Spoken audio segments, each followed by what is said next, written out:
Okay, welcome to the first video of section 4.6 on analyzing and sketching graphs of functions. So we are coming close to wrapping up chapter 4, and so let's just make a list of some of the things that we've done so far in chapter 4. So for instance, we know how to find critical points, and we are able to use that information to discuss where do functions increase, where do functions decrease. We are also able to find points of inflection, and we were able to think about what that has to do with concave up and concave down. And then we also, in the last section, 4.5, looked at L'Hopital's rule. And so one thing that's going to be important there is L'Hopital's rule is going to be used to help with some interesting limits that would be difficult for us to evaluate otherwise, especially as we'll see some limits to infinity. So what we're going to do in this section is that we're going to use all of this information, especially these first two pieces of information, in order to produce a nice sketch of what functions look like. Just given, so from a formula, I hand you a formula for a function, and you can give me a pretty nice graph of what it looks like. One of the fundamental pieces of information that we're going to have is combine together critical point information, in particular increase and decrease that comes from the first derivative, and concavity that comes from the second derivative, into this nice picture here. So what this nice picture says is if you put together any combination of whether f prime is positive or negative, which is corresponding to the function increasing or decreasing, and any combination f double prime being positive or negative, which corresponds to the function being concave up or concave down, we can know what the function is going to look like, roughly speaking. So increasing and concave up, it looks like that. Decreasing but concave up looks like that. Increasing but concave down looks like that. Decreasing and concave down looks like that. So we're going to see that that when we draw our functions, we're going to kind of use pieces of this as appropriate. We're going to kind of take together parts where it's concave up and increasing, or parts where it's concave up but decreasing, and so on and so forth. We're going to kind of glue them together to get an overall picture for what things look like.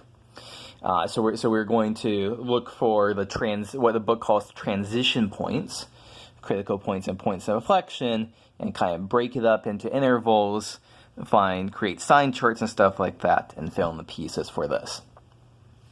So let's kind of introduce in here these steps for curve sketching. So the kind of picture here is I hand you a function, and I want you to draw a picture of what it looks like.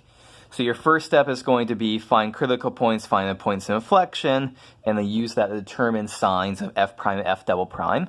So this is very much like what we were doing in sections 4.2, 4.3, and 4.4. Then we're going to kind of use sign combinations here to draw these little pictures, and then draw the picture down here, drawing arcs of appropriate shape. So let's go ahead and do that. And let's do this first for a quadratic polynomial. So a nice, easy example for us to get started with.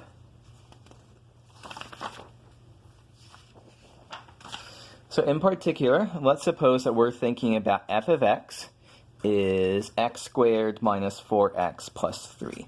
So our goal is to produce a nice picture of this after crunching through everything that we have before. So we know we're going to want to look at the first and second derivatives, so let's calculate those. 2x minus 4 and 2. These are never going to be undefined, so we only have to worry about when they're equal to 0. Well, note that the second derivative here is never equal to 0, so there are no points of inflection. 2x minus 4 is equal to 0. So x is equal to 2 is a critical point. So so what we've done so far, so we found critical points, no points of inflection, and let's determine signs, make a little sign chart here. So the only point we have to worry about is 2. And let's just include both f prime and f double prime. So when x is less than 2, f prime of x is going to be negative. We could do that from a test point. If we plug in 1 in here, we get 2 minus 4 is something negative. If we plug in values of x bigger than 2, for example, x equals 3, 6 minus 4, that gives us something positive.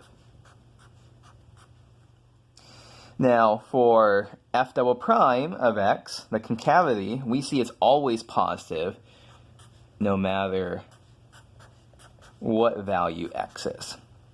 So here's a sign chart that incorporates together both f prime and f double prime. So what we've done so far, so we've determined signs of f prime and f double prime after finding transition points. And now we have these sign combinations. So we see we have a sign combination here. F prime is negative, f double prime is positive. And so what is going on there? F prime is negative, f double prime is positive. It's going to look like this part here, decreasing but concave up. Now over here, for x is bigger than 2, for x is bigger than 2, we see that it's going to be f prime is positive and f double prime is concave up. And so what do we have here? We see it's increasing and concave up. So it's going to look like this. So we now have a lot of information that we can use to sketch our graph. So let's go ahead and do that. So when we do that, let's just fill in a little bit more information because we're sketching x squared minus 4x plus 3. So we know there's a local min at x is equal to 2. F of 2 is equal to, plug that in here, is equal to minus 1. Also, it's worth noting here that f of 0, we want to kind of try to plot some intercepts here. F of 0 is going to be, plop that in, 3. And we note here that this factor is x minus 1 and x minus 3. So it has roots at 1 and 3.